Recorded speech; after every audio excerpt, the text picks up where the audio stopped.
अस्सलामुअलैकुम रहमतुल्लाहि व बरकातुहू। शहराज गार्डनिंग आइडियल खुश आमदीद। वेलकम कहने जनाब तुहानू अपनी गार्डनिंग। उम्मीद करने सारे दोस्त ठीक ठाक होंगे, सारे राजी खुशी होंगे। असीं तुहाडे सामने अल्लाह के फजल नाल मालिक की रहमत नाल ठीक ठाक हाँ।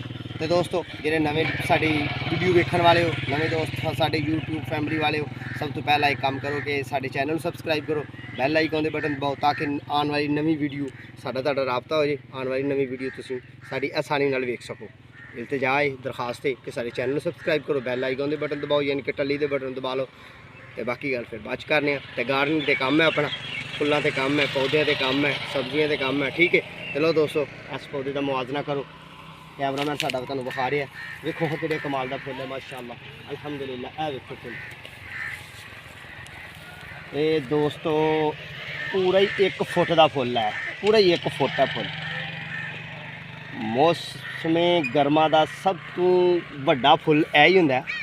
यह वाला दोस्तों फुल तैयार होना है। थोड़ा जूम करके विखा देगा साड़ा कैमरामैन, सोरा जहा अच्छे अंदाज में विखाने की कोशिश करेगा कि इस फुल जोड़े ने दाने थोड़े मोटे होने ने, इस तरह की शक्ल इख्तियार कर जानी है। यह वाली ये सजनों तो बेलियो मुख्तलिफ नस्लों ने ये मुख्तलिफ वरायटियाँ ने तो मुख्तलिफ कलर ने।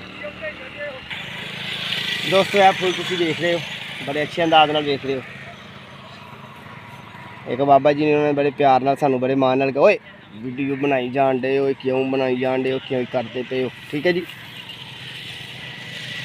ये साढ़े एक दोस्त ने तो उन्होंने असीं पौधा दिता सी अपने को अपनी गार्डनिंग अपने काम से ये वरायटी अपने को नहीं हैगी। इत्थों खिलना शुरू होना दोस्तों, तो इत्थों तक खिलना इस फुल ने 1 फुट तो ऊपर हो जाना है। ये 14 तो 15 इंच का हो जाना। ठीक है, और दूसरे व्यूवर दूसरे साढ़े फुल विखाओ जी अच्छे तरीके नाल।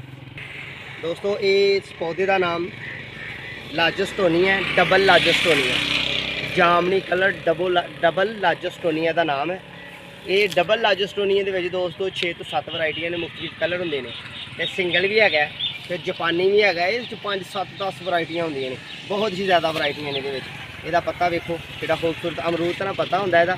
तो दोस्तों ये खजामी आती है, सर्दियों जो तो फुल नहीं होंगे, बिल्कुल शाखा वेलियां होंगे, बिल्कुल फारग होया होंगे फुलों तो, पत्तियां तो बिल्कुल फारग होया होंगे। ऐसा लगता है कि मैंने सुक गया, खत्म हो गया।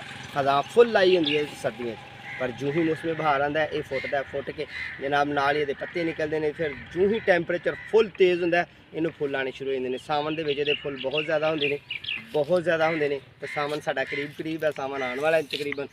ठीक है जी, पंजाबी महीनों के हार का महीना जनाब चल पाया, हार के महीना चलन वाला ही 1 2 दिन तक इंशाल्लाह। ये बहुत ही अच्छे अंदाज में कैमरा मैं तुहानू विखाने की कोशिश कर रहा, बहुत ही आसान अच्छे तरीके तुहानू विखाया। तो दोस्तों ये सड़क साड़ी बनती पई है, तो उत्थे एक दोस्त ने पंप के उत्ते पौधा मैं दिता है। इस पंप की वीडियो बना रहे हैं, इस पौधे भी बना रहे हैं, पंप की तुहां बनानी नहीं, इस वरायटी से तुहानू मतलब मुतारफ कराना, इसका नाम दसना है, ये कम दसने ने। अपने को वरायटी नहीं सी हैगी, सेल हो गई सी सारी। ठीक है, इस पौधे का जनाब नाम फिर दसने लाजोस्टोनिया। दोस्तों लाजोस्टोनिया का नाम है। ये पौधे की हुण उम्र 3 साल हुई है, यानी कि 1 साल बाद 6 महीने बाद फुल दिंदा। तो इस पौधे की हाइट 12 तो 15 फुट हो जाती है। तो जनाब फुलों भर जाता, तो बहुत ही कलर प्यारे प्यारे बनते हैं। यह वाली वरायटी का तुहानू हुण मैं तारफ करवाया, तो इंशाल्लाह तुहानू दूसरिया वरायटियां जिहड़ियां होणगियां जिहड़ियां अपनी गार्डनिंग अपने काम ते अपनी नर्सरी होणगियां, वो भी इंशाल्लाह तुहानू विखावांगे, वो भी इंशाल्लाह अल्लाह के हुक्म नाल विखावांगे। तो बहुत ही प्यारा पत्ता हुंदा है, बहुत ही खूबसूरत हुंदा पौधा। देखो यह पत्ते यह कौंपला कि प्यारियां ने, देखने में इस तरह लगता जिवें अमरूद है। फुलों तो बगैर देखो इस तरह लगेगा जिवें अमरूद का पौधा है यार, सेब का पौधा है। ना सेब है ना अमरूद है, इनू डबल लाजोस्टोनिया कहते हैं। बहुत ही अच्छा, बहुत ही खूबसूरत, बहुत ही प्यारा है। साड़ा कैमरा मैं तुहानू अच्छे अंदाज नाल विखाने की कोशिश कर रहा। तो इंशाल्लाह जनाब तुसीं साडे नाल एंड तक वीडियो वेख्या करो, मालूमाती वीडियो होंदियां ने। तो यह जनाब तुहानू एयर लेयरिंग कोई नहीं होंदी, अफजाइश होर तरीके नाल होंदी है यदी, तो वह वाहद एक ही तरीका है। तो उस तरीके की भी गल करांगे, जूँ ही यदी अफजाइश का टाइम आएगा तो फिर इंशाल्लाह यदी अफजाइश की गल करांगे। अज तुहानू ये मतलब मुतारफ करवाया। ये वड्डे गमले भी चल जाता पौधा, जमीन च लान च भी चल जाता पौधा, छत्तां दे वड्डे गमले, छोटे गमले च नहीं चलता। छोटा फुट वाले गमले का मकसद कोई नहीं, 2 फुट वाला गमला, 18 इंच वाला गमला, 2.5 फुट वाला गमला, 30 इंच वाला गमला, वड्डे गमले वड्डे बास्केट फुल वड्डे बास्केट चलता है, क्योंकि एक दरख्त नुमा पौधा है। दरख्त तो खैर नहीं, दरख्त नुमा जिस तरह कि अमरूद का पौधा तुहानू पहले दसिया 15-16 फुट तक भी हाइट दी हो जाती है। ठीक है, तो यदी उम्र 20-25 साल भी हो जाती है।